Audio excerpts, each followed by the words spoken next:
मोहनलाल, घर से बाहर निकल। या तो मुझे मेरा कर्जा दे या फिर ये घर मुझे दे।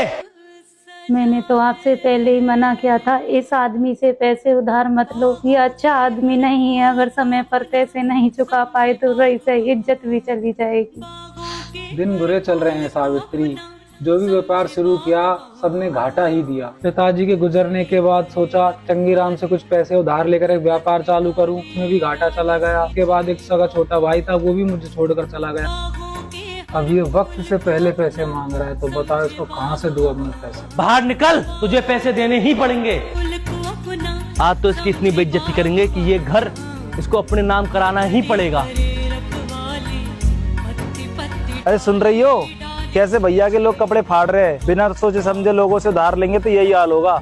आज मैं बड़ा खुश हूँ। पूरे 1 लाख रुपए लाया था, 10 महीने हो गए, देने का नाम नहीं है।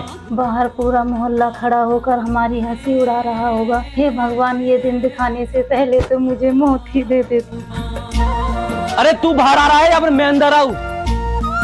तू देखती जा आज क्या ड्रामा होता है। बड़े ही लाड साहब थे, मुझे थप्पड़ मारा था ना उन्होंने, तो आज उनके साथ में यही होगा।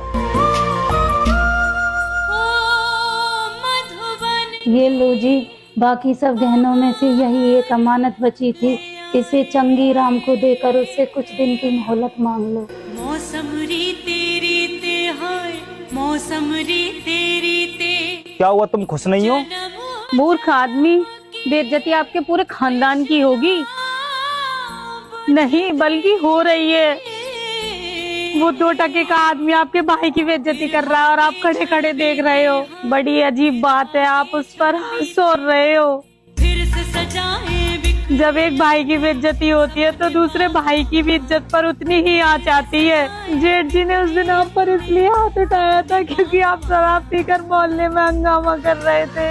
उस दिन वो आपका आपसी मामला था, इसलिए मैंने आपसे कुछ नहीं कहा। लेकिन आज इज्जत हमारे पूरे घर की जा रही है, मैं नहीं देख सकती। नहीं सावित्री, ये तुम्हारे सुहाग की निशानी है, मैं इसे नहीं ले सकता।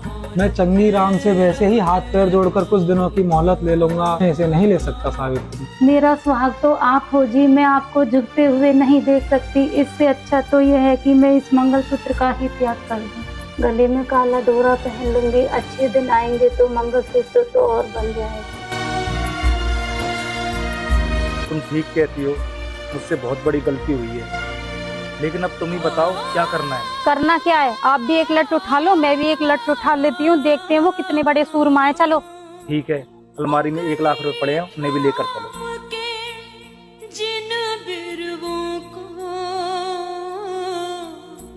हमने दिखाई राह, आज पूरे पैसे चाहिए, मूल भी और ब्याज भी। उनके मन में तनिक नहीं पर। क्यों बे, इस तरह हमारे घर में क्यों आया तू? मैं तो अपनी वसूली लेने आया था। उधारी वसूल करने का ये कौन सा तरीका है? देखे बागवान पैसे नहीं मिल रहे तो पुलिस लेकर आ, कोर्ट में जा। ये कौन सा तरीका है पैसे वसूल करने का? अरे 1 लाख रुपए के चक्कर में ये तो 15 लाख के घर पे कब्जा करने आ गया। फिक्र मत कर सावित्री, अब भाई आ गया है, सब कुछ ठीक कर देगा। चलो जी, इसका हिसाब कर देते हैं। ये तेरे 1 लाख रुपए है और बाकी का ब्याज तुझे समय होने पर ही मिलेगा। पकड़ अपने 1 लाख रुपए और निकल यहाँ से।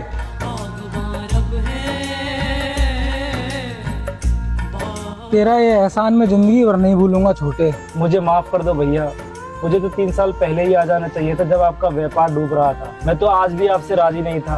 अगर एहसान मानना है तो अपनी बहू का मानो, जिसने मुझे सोए हुए को जगाया।